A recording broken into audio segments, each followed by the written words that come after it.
SK하이닉스 2022년도 상반기 실적을 스루풋 회계로 분석을 해서 진행하도록 하겠습니다. 매출 25.4% 증가했고요. 영업이익 65% 증가를 했습니다. 하단에 나와 있는 내용 참조해 주시고 꼭 부탁드리겠습니다. 주가는 93,900원으로서 2021년 말보다 무려 36,100원이 떨어졌습니다. 장부 가격 대비 50%까지 하락을 했습니다. 삼성보다 삼성전자보다 더 추락한 비율이 되겠어요.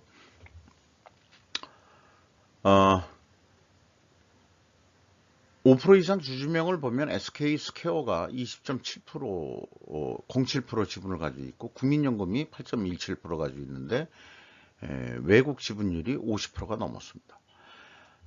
이 정도 50% 넘으면은 그 이익 배당의 목적이 아니고 경영 간섭의 목적이 있다. 이렇게 이제 해석을 할 수밖에 없습니다. 삼성전자도 얘기를 했지만은 거의 그 삼성전자도 50%에 육박하기 때문에 이익 배당의 목적이 아니고 영미 자본이 투자를 많이 한 거라면은 미국 정치에 호응해서 미국의 반도체 공장 절하 이렇게 압력이 들어올 수 있고 그렇게 또 지금 진행이 되고 있는 거죠. 스루풋 회계 손익 내용으로 매출이 22조 7천억 원대를 달성해서 전년 동기 대비 25.4%가 증가했습니다. 매출에 비례하는 매출 재료비는 근데 6.7%밖에 증가를 안 했습니다. 그러니까 원재료비가 분명히 삼성전자 걸 보면 원재료비가 상승한 게 많을 텐데 이 SK 하이닉스는 완전 반도체 전문이니까 삼성전자는 뭐 TV도 있고 뭐 또 여러 가지가 있죠. 그래서 이제 판매 가격이 크게 상승했다. 이렇게 이제 요 두 가지를 보고서 그렇게 추정해 볼 수 있겠어요. 스루풋은 32.4%가 그래서 증가했고 스루풋율은 4.1% 상승했습니다. 운영비용이 19.1% 증가했습니다. TOE 생산성은 1.57로서 0.16포인트가 상승했습니다. 영업이익은 6조 3,415억 원으로서 65% 증가를 했고요. 원가회계 영업이익보다는 9천억 원이 적은 수치입니다. 이것은 역시 가공비 배부 재고자산이 크게 증가했기 때문입니다. 재고자산 내역을 보면은 WCAI 재고가 1조 6천억 원이 증가했고요. 전체적으로는 1조 8천억 원이 증가를 했습니다. 얼마나 더 증가했냐 뭐 이런 부분은 결국 재고 회전율을 보고서 평가해야 올바른 평가라고 볼 수 있겠습니다. 비용의 성격적 분류 내용에 와서 매출원가 재료비는 4조 한 4천억 원대로서 11.1%가 감소했습니다. 이 원재료 사용액보다도 말하자면은 이 재고 자산이 크게 증가해가지고 이 경우에는 이제 마이너스로 표시가 되어 있거든요. 원가 회계의 방식은 재고가 증가하면은 원가가 감소하는 형태로 이렇게 되어 있습니다. 근데 원재료 금액 사용은 좀 증가했거든요. 그러니까 원재료 가격도 또 일부 인상은 됐을 거다. 이렇게 이제 됐지만은 뭐 작은 매출원가 재료비 상으로는 거꾸로 지금 전년보다 떨어졌다. 이렇게 지금 산출이 됩니다. 과연 그게 명확한 수치인지 회사가 제시한 내용대로 뭐 분석을 해 본 거니까요. 그리고 가공비가 7조 6천억 원이 나갔는데 56% 되겠습니다. 가공 비율이 1.2% 감소했는데 여기 그러면 상대적으로 원재료 비율이 1.2% 상승했다는 얘기거든요. 요거를 보더라도 원재료 가격은 조금 소폭 상승했다. 이렇게 볼 수 있겠습니다. PQ 총제조 비용 역시 차이가 없습니다. 이것도 매우 고무적인 일이고요. 아주 기분 좋은 일입니다. 재고자산 평가가 아니고 재고자산 변동 범위 기준을 WCAI로 하고 있기 때문에 그렇습니다. 이것이 표준적인 모델이라고 할 수 있겠어요. 운영비용 중 인건비가 2조 5천억 원이 집행이 됐는데 15.9% 증가했습니다. 직원 수는 3만 295명인데 삼성전자의 한 3분의 1 정도, 3분의 1 정도 더 밑으로 보입니다. 아, 뭐, 그 규모도 그 정도 되고 매출도 그 정도 차이가 나는 거죠.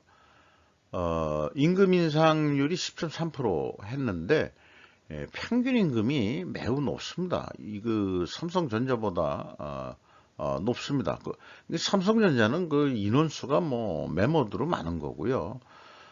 삼성전자가 채용하는 인원이 11만 명이면은 이거는 소도시가 아니고 그러니까 중도시 이상, 직하시는 아니겠지만은 적어도 뭐 대한민국 어떤 경제의 한 그 10분의 1 정도의 그런 경제 규모를 먹여 살리는 회사다.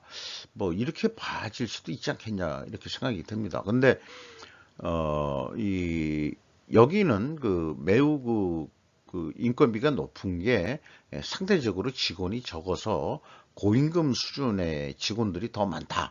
뭐 이렇게 해석해 볼 수밖에 없지 않겠냐. 그렇게 생각이 됩니다.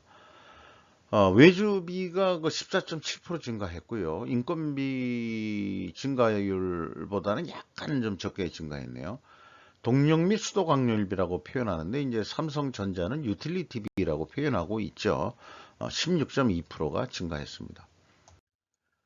2단계 검증으로 일치를 하고요. 재고자산 변동 범위가 같으니까.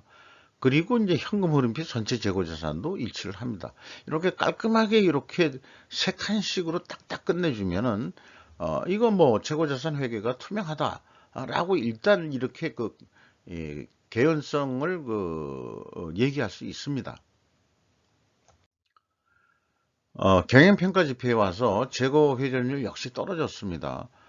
그런데 그 스루프율은 상승했거든요. 이렇게 역방향이면 불식회계 개연성 가정을 하는데 이런 경우에는 이제 원재료 가격이 큰 변동이 없을 경우에 그 가정하는 그 전제 조건이 원재료 가격에 큰 변동이 없어야 된다 이런 경우거든요. 그래서 그 재고 회전율 하락은 원재료 가격이 상승돼야 되고 크게 스루프율 상승은 판매 가격으로 인상으로 입증해야 되는데 역시 그 SK 하이닉스도 삼성전자가 하는 거를 보고 배워가지고 두리뭉실하게 얘기를 하고 있고 그 다음에 더 빈약하게 얘기를 하고 있습니다. 임팩트 미래가치는 9.2% 하락했습니다. 그 다음에 매출채권 수급속도 3회전 조금 빨라졌고 매입 채무 지급 속도 그대로입니다. 요거 좀 조금 개선해야 될 것 같아요. 이 협력업체들한테 돈을 좀 더 빨리 줘야 되지 않겠냐. 그런 얘기죠. 요건 좀 약간 제가 그 유머를 좀 표현했는데요. 그 원재료 가격 추이만 나와 있습니다. 그 판매 가격에 대해서는 뭐 언급이 없고요. 어, 뭐 이거는 누구나 다 써먹는 요인 아닙니까? 그 러시아 우크라이나 전쟁으로 인한 원소재 공급량 감소 및 글로벌 인플레이션이 심화되면서 원재료 단가 상승폭이 증가했습니다.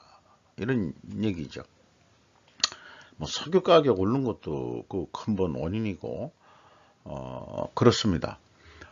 어, 이거 가지고는 원재료 가격 상승 얼마 했지? 그 다음에 판매 가격은 얼마를 더 받아서 매출이익이 저렇게 늘어난 거지? 뭐 이런 거를 더 가늠하기가 어렵다 이런 얘기죠. 더 삼성전자보다 조금 더 가늠하기가 어려울 것 같습니다. 캐펙스 그 자본적 투자는 5조 1,740억 원을 투자했습니다. 유형자산이나 그 종속기업 투자 등에 들어가는 금액이 되겠어요. EAT 세후 현금 순이익은 12조 2,773억 원의 현금을 벌었습니다. 수익률로는 15.8%, 전년보다 4.4% 증가했습니다. 채권자한테 6,752억 원을 또 추가 차입을 해서 레버리지율은 증가해야 되는데 거꾸로 18.8%로 낮게 산출이 되는 것은 이건 투하 자본이 증가했기 때문입니다. 그 이익 잉여금 잉여 현금 흐름은 이익 배당으로서 1조 2천억 원대가 배당이 됐는데 ROE 1.7% 전년보다 좀 상승시켰습니다. 물론 이익 배당률이 삼성전자보다는 좀 매우 낮은 수준이죠. 최종 1341억 원의 현금이 유출이 됐습니다.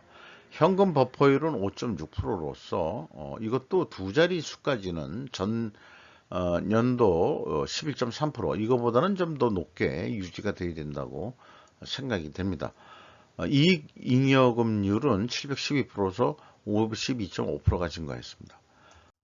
이런 그 결과치를 가지고 연말까지 그 원가 회계 개념으로 매출액을 예측하면은 48조 한 7천억 원 정도 하는데, 이걸 뭐 납품 거래 계약이라고 보면은 4,850만 원짜리 견적을 내서 이렇게 계약이 됐다고 보면은 1,500만 원 정도, 1,579만 3천 원 남는 거로, 여 경우에도 그 재고가 25% 증가하는 거로 봤습니다. SK도 재고가 증가했거든요. 그러니까 원가 회계는 재고가 증가하면은 매출 노력을 더 안 해도 이익이 나게 돼 있어요. 계획은 48조 7천억을 해가지고 14조 4,867억 원 좀 이익을 내기로 했는데, 뭐 매출을 더 안 일으켜도 그 15조 한 8천억 가량 나오니까 더 이상 또 매출 노력을 안 하게 될지도 모르죠. 근데 그러나 스루풋은 전망을 하면은 한 45조 분이 계획이 안 나옵니다. 있는 수치 가지고 단순 2배를 하긴 한 겁니다만은, 매출 재료 비율 변화가 없고, 그 다음에 그 스루풋율 그대로라고 봤을 때 그래요. 그러면 견적을 갖다가 요거 나온 대로 그 제한을 할 수밖에 없는 거죠. 이 스루페 회계를 기준으로 했을 때는. 그러면 4,500만 원에 계약을 한다 그러면은 이거는 원가 회계는 4,850만 원에 했는데 적어도 350만 원 차이가 난다 이거죠. 근데 이런 사례가 좀 많이 나오는 걸 봐가지고 저는 그 원가 회계는 인플레이를 저장하는 데 기여를 하고 있고, 스루퍼 회계는 인플레를 그 억제할 수 있는 그런 도구다. 그리고도 충분히 여기 그 4,500만 원에 계약을 하더라도 1,200만 원 정도 크게 많이 남는다. 이렇게 말씀드릴 수 있겠어요. 더 욕심을 내보자 그런다 그러면은 그 재고 회전율을 5.8%만 증분을 좀 시켜보자. 그러면 4.2회전. 삼성은 한 6회전 가까이 좀 해보자. 이렇게 그 목표는 실적이 좋으니까. 근데 이제 여기가 좀 많이 그 느리거든요. 그래서 우선은 4.2회전 정도 해보면은 50조 원 정도는 해서 원가 회계가 얘기하는 뭐 한 15조 원 정도는 충분히 이익을 낼 수 있을 것이다. 이렇게 이제 계획을 세워볼 수 있겠습니다. 뭐 재고는 악이냐, 뭐 이런 이 진단을 하기보다는 재고는 돈을 벌기 위한 중간 그 수단이고요. 재고에 오랫동안 돈이 묶여 있어 가지고는 돈을 버는 속도가 빨라질 수가 없기 때문에 재고는 적을수록 좋고 재고 회전율은 높을수록 좋다. 그것이 돈을 버는 길이다 라고 말씀드리면서 마치도록 하겠습니다.